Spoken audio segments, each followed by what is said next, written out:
โดยปฏิบัติตามมิตรของประเพณีอดีงามของชาติลาวเฮาที่เคยจัดตั้งปฏิบัติกันมาแต่โดนนานและเพื่อเป็นการระดมทุนฮอนเข้าในการก่อสร้างศาลาโฮงธรรมหลังใหม่ของวัดไสสมพรวนารามบ้านนำซากเมืองไสจำพรแขวงบุรีคำไซที่กำลังลงมือก่อสร้างอย่างบ่ทันสำเร็จในตอนเช้าของเวลา 7 โมงวันที่ 10 พฤษภาคม 2026 อยู่ที่วัดไสสมพรวนารามบ้านนำซากเมืองไสจำพรได้มีพิธีใส่บาตรไหว้พระหับสินถวายสังฆทานและยกยอดโซฟาศาลาโฮงธรรมหลังใหม่ขึ้นอย่างเป็นทางการ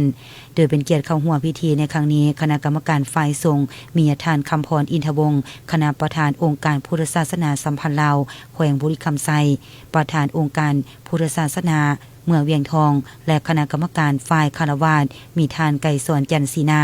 กรรมการภาคแขวงเลขาคณะบริหารงานภาคเมืองพร้อมด้วยคณะ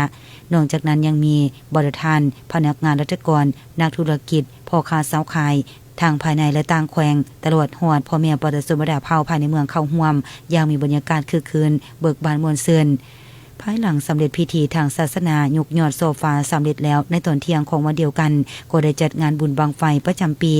2026 อยู่ที่วัดไสสมพรวนารามบ้านนำซักซึ่งในปีนี้มีบังไฟเข้าร่วมมาจากหลายภาคส่วนรวมมีทั้งหมด 70 บังและในนั้นบังไฟที่จุดบูชาแม่นมี20บัง